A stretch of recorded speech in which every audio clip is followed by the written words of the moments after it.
And welcome to what I think is our fourth episode of the Freelance Society Podcast. Is it four? It's actually going to four. be 5 because we may have some other. I don't know. At this time, we're just going to. It's either going to be 4 or 5. We'll let you know. So this is episode 4 and 5, possibly 2, and also episode 1 of the Freelance Society Podcast. I'm Christian Stephen. And I'm Dylan Roberts. And today we are just joined by each other because we are in the midst of a quarantine, which I think the rest of the world is also, basically under threat of a invisible pandemic that is affecting all of our lives in strange and unexpected ways. Yeah. So at this point in the quarantine, we were going to phase in different interviews with interesting people that we know, which we will still be doing. But at this point, we still want to allow people to get to know us a little bit more. And, we had previously covered introducing ourselves and then also some of the effects that we've had personally from covering the things that we do cover. And then we just did an episode on covering natural disasters. And what I wanted this episode to cover, because it's not something that you and I discuss with each other much either, let alone with other people, but just sort of the things that we've picked up along the way from the years of covering the places that we have and how we have personally sort of changed and been affected by those different places. Yeah. It's interesting times. And I think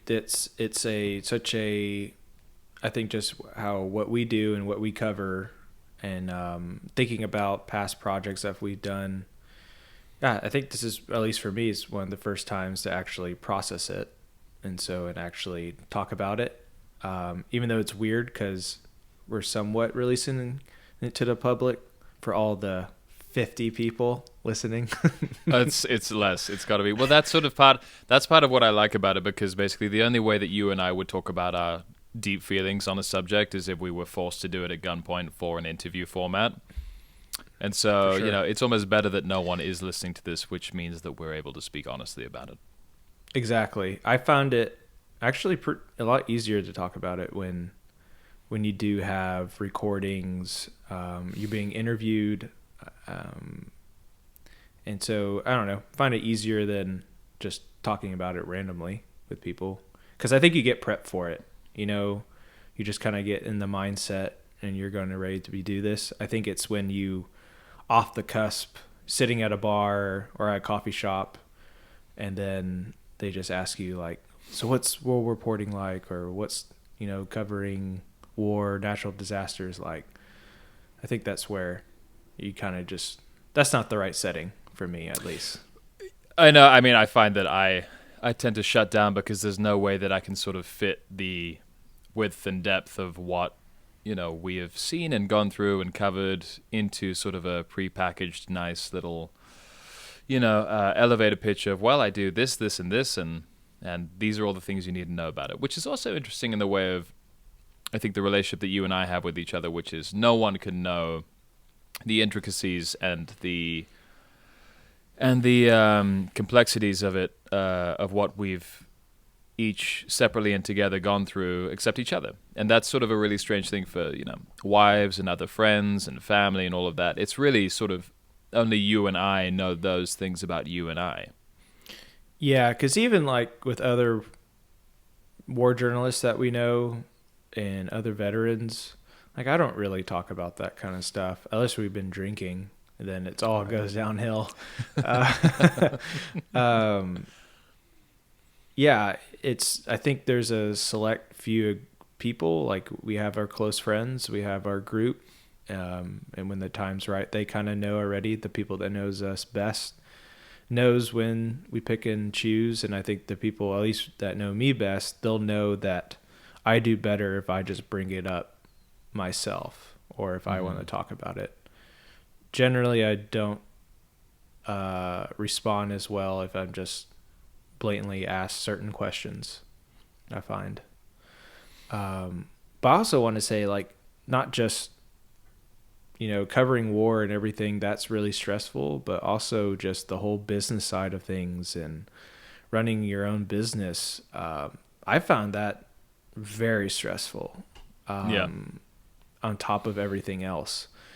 I don't think a lot of people really talk about it, even though I think a lot of journalists, especially freelancers and independent journalists, there is a stress level when it comes to finances and just running a business, because you are kind of running a business when you are independent photographer, journalist, contractor, any field, honestly. I think that has to do a lot of it. At least that's what I'm finding out. So. Oh, totally. I mean, I think, one of the blessings of having you as a partner was that you kept all of that away from me, which I probably also, I had no skill set for it, but you ended up having to do all of it. But it's also, I would much rather get kidnapped and tortured than have to do a budget. You know what I mean? Or have to sort of, take care of doing taxes or, X, Y, Z. And that's just a quirk that I have in the way of, I'm more scared of normal life than getting shot at or us getting murdered or anything like that, which has been a real reckoning lately of turning into a married man and a person who doesn't drink anymore and a person who actually has to be responsible for the first time ever. So it's been an interesting evolution there, but also how traveling to those places can often be an escape from normal life, and sort of when things do get sort of stressful in the day-to-day, and also with business stress for your side, compounding business stress with also the real stress of being shot at, that's something else entirely. Yeah, it's just different. It's just stress is stress. I think it's different and different and the same in a lot of ways. Stress in the end can really hurt you, and I think it does, affect the body and the mind. Yeah. And war is a whole other type of thing. I don't think it has immediate impact. It can if you're physically ill or, endangered or something happens to you. Yeah. But it does catch up with you in the long run. And that's kind of what I'm finding out. For you being able to take some time and getting married and being sober, what's that transition been like for you? I mean, I got away with a lot for a long time, which I think you were sort of privy to firsthand. But I think it's all of the things that I was afraid of, the moment that I stopped being afraid of them and just stopped and had a real hard look at what they were, they ended up being the very things that I was wanting most in the world. Mm-hmm. And I think, but I think also what we did when we were traveling, when we were first starting out, we sort of did everything that you would do in 10 years within the space of 5. And so basically we went to the most dangerous places. I drank as much as I possibly could. You know what I mean? Like, everything was just 110%, 150% all the time, constantly. And then, there's a hangover of that, but there's also an emotional hangover, I think. And I think for both of us, what was really interesting to me is how it came out in different ways. For me, I would just stay up for like 4 or 5 days on end in London, getting up to no good. And that was a very obvious reaction to some of the things that I was dealing with internally. Whereas I think your version of that was very, very different. And I think this goes a little bit into the PTSD discussion of what we had, but I don't think it all fits into PTSD so neatly. I think a lot of it is just also, we got into this at a time when our brains were still developing. You know what I mean? Like, scientifically, we were at a very impressionable age when we were still creating who we were. We were still in the process of becoming a human being. Mm-hmm. And those are the formative years when people are at college or, just after college, when they're, choosing different life paths and they're, forging certain neurons in the brain that are going to dictate who they are for the rest of their lives. And we spent those years... Yeah. I mean, I know. I'll speak for myself. I spent those years on front lines, almost getting killed and soaking my brain in booze.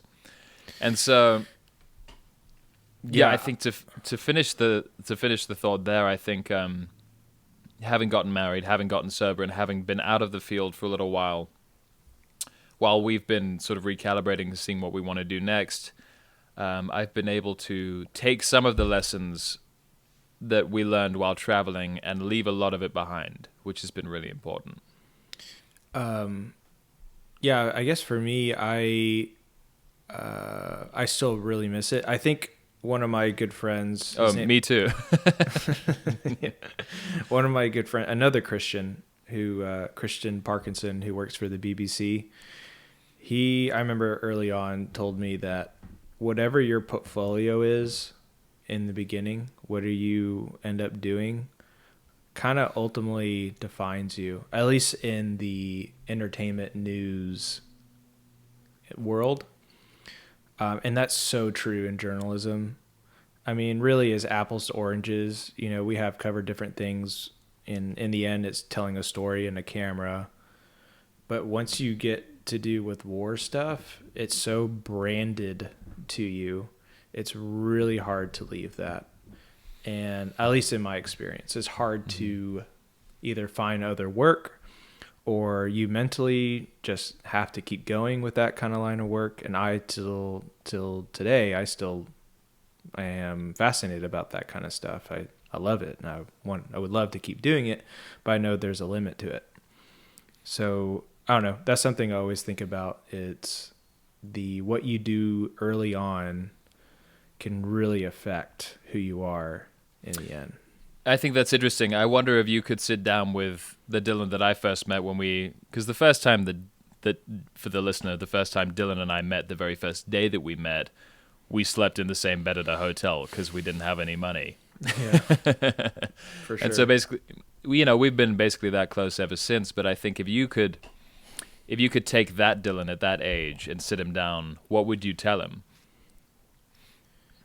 Oh, I think I was a little bit too big of a dreamer.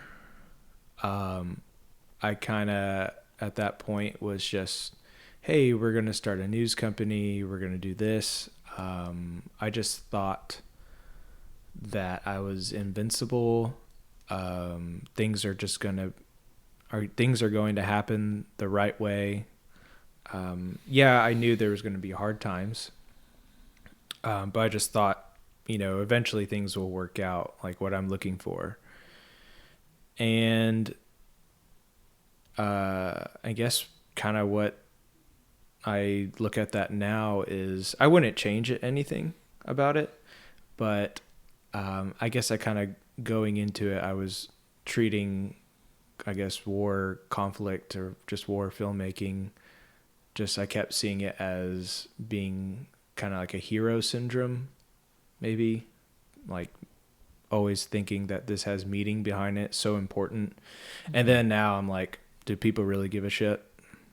Yeah. Do they? And I don't expect them to do anything about it. There's nothing you can do. What's happening really, what's in Syria or the poverty in South Sudan or a virus that's happening right now and all your close friends are losing jobs and businesses. So I think I should have learned more about, in the end, it's a story, it's a job. You're not trying to change the world. And I just felt like, oh, we're doing something really, really good, maybe would have toned that down probably. Now I have to, the underflex. Now I'm like, it doesn't matter anymore. And now I have to find a good balance. Yeah, no, totally. I was going to mention, because the first part of that is a little heartbreaking in the way of sort of too much of a dreamer. But that's the thing, that's what that age is for. You have to. I think we wouldn't have done half of the things that we did without having that. Yeah, exactly. What I'll call, like. Oh, if I knew that's what bravado. We would go through, I would probably, do something else. Yeah. Be like, I'm going to school to learn how to do insurance. Mm-hmm. But no, I think that's interesting.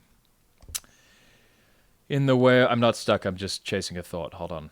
No, you're fine. It's interesting. This is called dead air, Christian. Yeah. Hello, welcome to Dead Air. But I think it's interesting in the way of having the idealism knocked out of us by by not so much.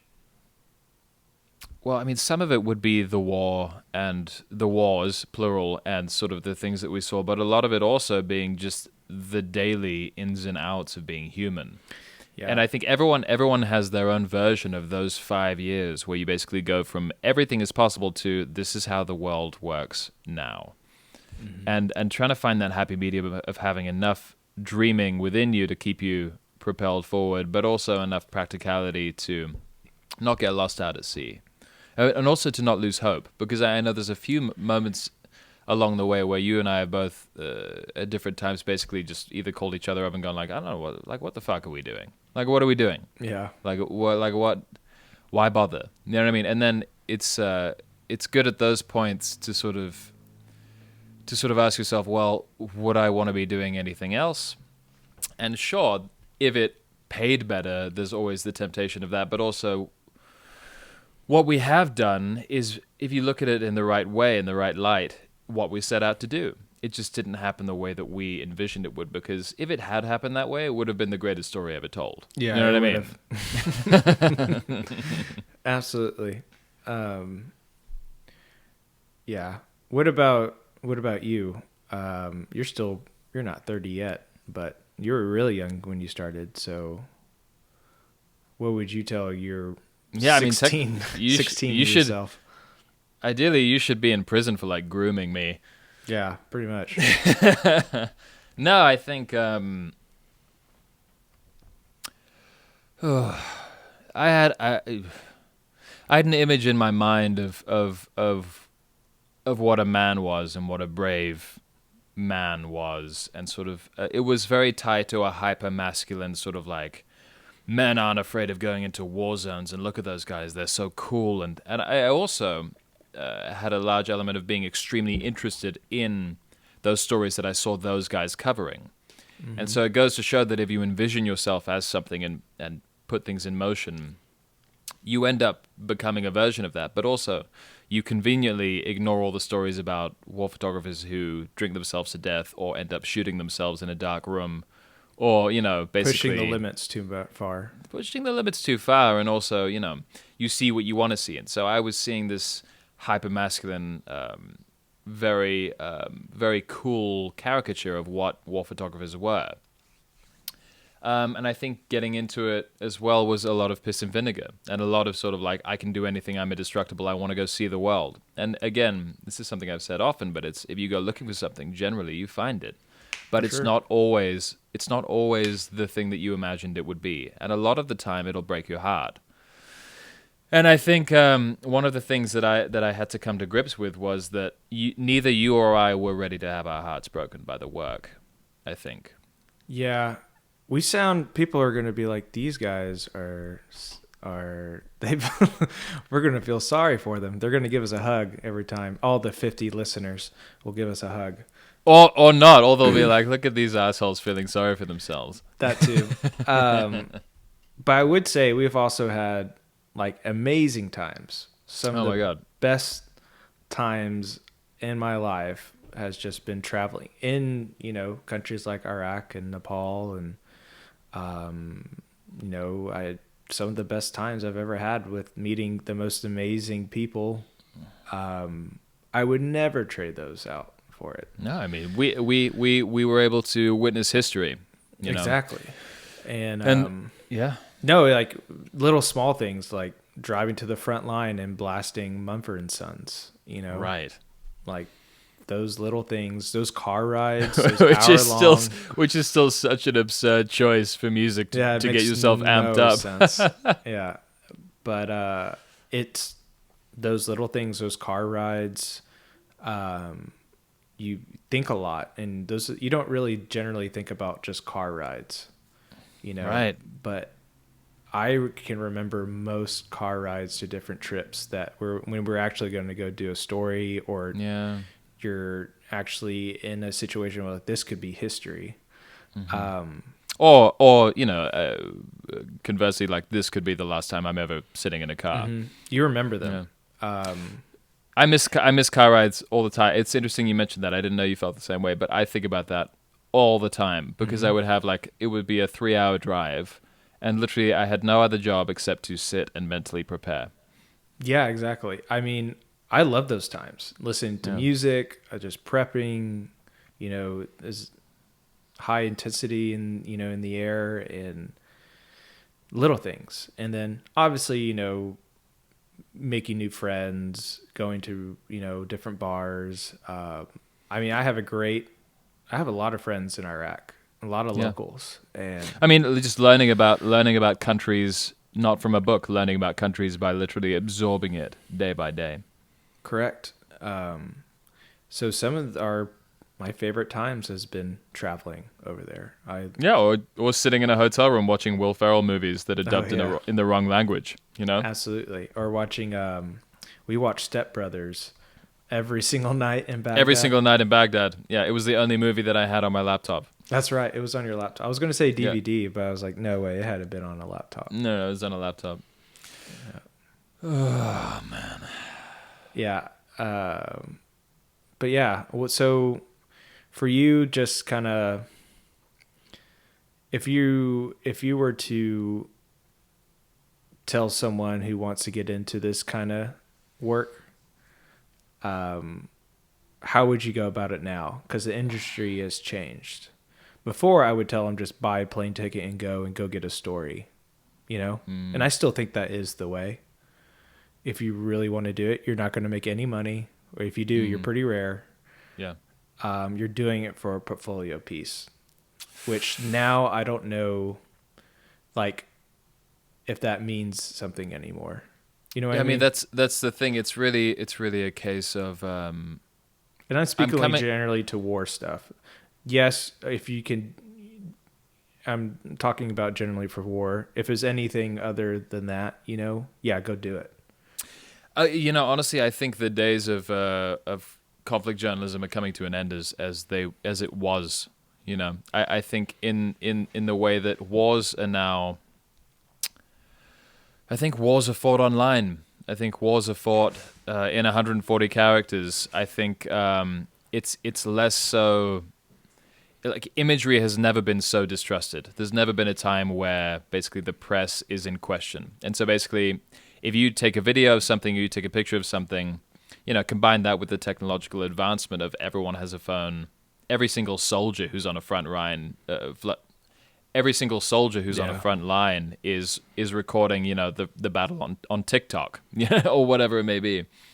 And so it's really a case of, I think documentary is really the last bastion of being able to cover this in the way that somebody who has a nose for storytelling and has the ability and the willingness to risk their own safety to cover it in a way that can get to a mass audience. But I think social media has eradicated the need for people to fly into a place and tell everyone what's going on there. No, I agree. It's not even just war. Just media in general has changed. I do agree that there is such a good rise for documentary. But it is a tough industry to get into. Doesn't mean you shouldn't stop, but I've learned, don't let it hold you back from just make it and just release it. I'm kind of at that point now. I think that too. I think talking to people who would be, because look, you and I have come into contact with a lot of younger people who are wanting to get into it, and more often than not, what I notice is that they're not actually getting into it to cover the story. Mm-hmm. They're getting into it to be seen covering the story. In the way of what they want to do is they want to be able to say at a bar that they went and slummed it in Baghdad once, or they went and did X, Y, and Z once.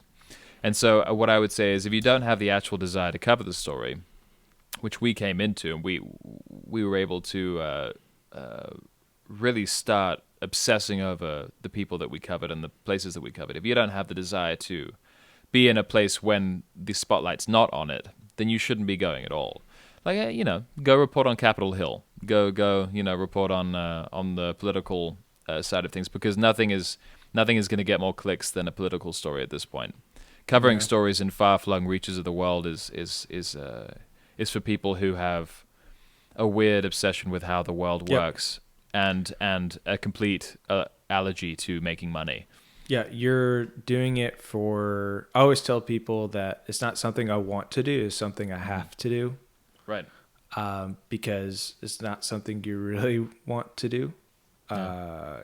There's a lot of other things, and if you're getting it into this for the money, you should look at something else, because very few people can do that, especially in this, especially how the risk is now. Yeah. So yeah, if someone would ask me how to get into this industry, I usually would say, well, what industry? yeah, I would say try to maybe intern with a company or something like that. You're not going to do any foreign stuff, but you will learn the business side of it.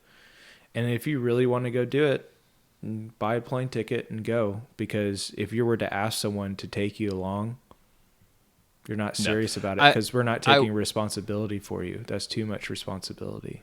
Totally. I would also say on a deeper level of just more, the most valuable things, there are things that come from covering this kind of thing that change who you are as a person that you couldn't get from anywhere else. And so one of the things that I'm grateful for at this stage of being able to look back on the first section of years that we spent together traveling around is there are aspects of my personality and my makeup and what character I have that I've been able to keep and not try and get rid of, that could have only have come through the adversity that we saw and went through ourselves, and being able to see the different cultures and ways that those people respond to horror and respond to disaster and respond to great tragedy.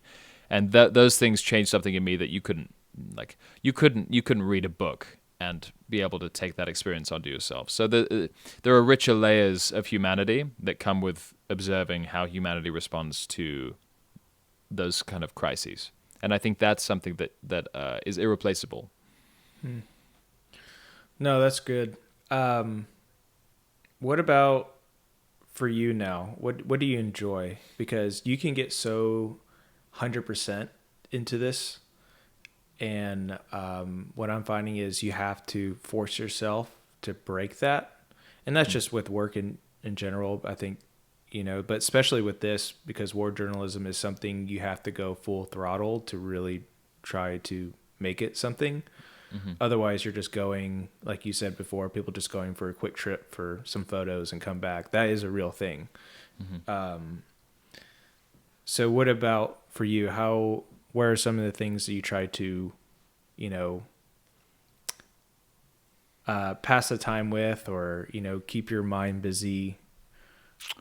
Well, I think one thing that I found out early on is that, especially with a lot of my writing that I was doing, the articles that we were putting out while we were traveling and all of that, a lot of the language within those, I think everything informs everything in the way of the movies that we consume, the books that we read, the music that we listen to. All of these things color the vocabulary that we use and the prism we use to view the world. Right. And so I think, there's no such thing as objective journalism when it comes to what we do in the way of the person holding the camera or the person writing the article. Everything that goes through that algorithm that I am that has seen those movies and books and listened to that music, that's what's going to color the way that you see this documentary piece that we put together. And so I think one of the best things that I started doing in between trips was to ingest a ton of good books, good music, good films, all of that sort of thing, because that adding that human side and turning it into sort of the big cauldron that is the creative process, because this is a creative process. It's not just going in and taking one video that you push record and then push record at the end and then send that out. No, we edit things together. We curate the imagery that we have. We put words together one after the other into a sentence that evokes emotion or evokes the scale of what we saw. And so I think one of the most important things was making sure that you're creatively fulfilled and not just constantly trying to chase after this story and that story and that story and that story. And that's why I think even in quarantine, it's a great time to dip into fiction and all of that, because I find that when I'm when I'm dipping into fiction or I'm watching a movie about something, another part of my brain fires off and goes, hey, you could use that in regards to this factual story. And that's fascinating. Mm-hmm. No, I think that's great. I think for me, just I've been able to edit some side projects, and just I'm such a visual person. Mm-hmm. And so for me, I've just been editing old photos. I've been working on a few side projects and stuff like that. Projects that in the beginning I used to just make content just because I wanted to, building up my portfolio. And those were some of my favorite projects that I've ever done. And not even think about what's going to happen with it. Mm-hmm. And I think that's one of the things you just lose over time. It's funny how like stress conditions you to make everything have to be, you have to be able to monetize everything or it's not worth doing. And that's something that I've had to try and untrain myself from, like just in the past few weeks, because I would wake up in the morning with anxiety of like, how am I going to make something happen today that's going to result in money? Yeah. And basically I think the what that robs from you is joy and enjoying the creative process, which is the reason that you were good at it in the first place.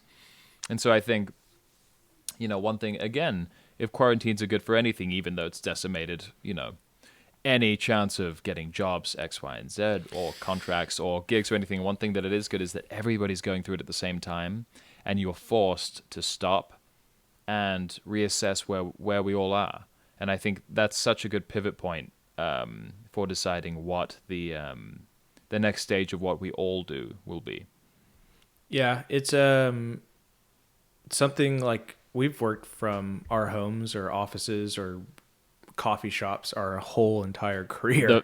The floor of a bar. Yeah, we've been doing this for, I mean, forever, Yep. And it's interesting to see people, the whole world doing, and it makes the world feel so much smaller.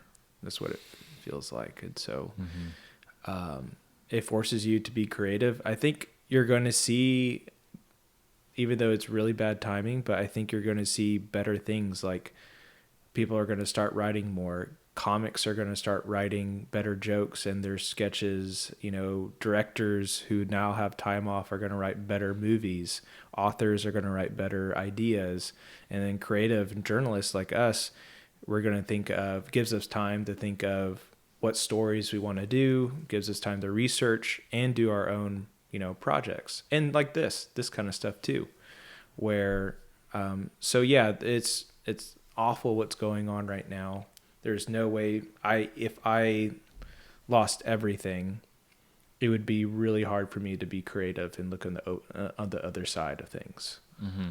So I think it's just because we're so used to this kind of stuff happens, where we've gone, a week being like, I don't know how we're going to make money next, the next few weeks, I think we've battled through that for so long, just because the journalism industry, especially war, can be so unpredictable.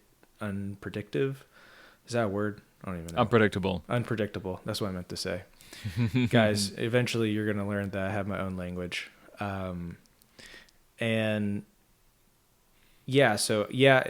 We're not saying we're experts in this kind of stuff, but, I am dealing with it better than I thought I was going to be. Totally. Same. I mean, it's interesting. I was talking to a friend of mine who's a shrink, yesterday. And I was basically saying, no, this is kind of my ideal.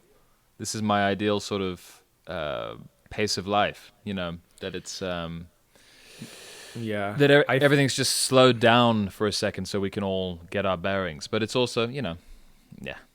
Yeah, I mean, it is what it is, and I feel for a lot of my friends who are going through some really bad times, and I think in the end it's going to be, you will see some positives out of this, but it's really hard to see what that's going to be. I think for us over the next 2 months, we're going to come up with 10, I would say 5 documentary ideas that we'll have, all set and ready to go, so that when this thing is lifted, we'll be able to basically, ideally, go and make those things. But this is a perfect time to research and develop stories. Yeah, I agree. It's that's what you kind of have to do, is just battle on. Where I think you're just going to see the human beings. 'Cause I still have hope for humanity in the end. I try to stay positive, even though it gets harder and harder. But I think you are going to see, hopefully, humans stepping up and taking precaution. But that's not our jobs to here or there say. But I think in the end, we're going to see a lot of good out of it. I don't know.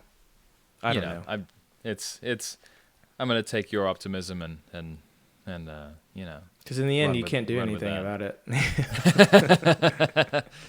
On that note. Yeah. On that note, I think we're going to continue doing stories like this. I think for other podcasts, we're going to start bringing in some people and interviewing them. But we want to keep it where it's just Christian and I, talking, getting people to know us, because we share a lot of things through here that we haven't really told people.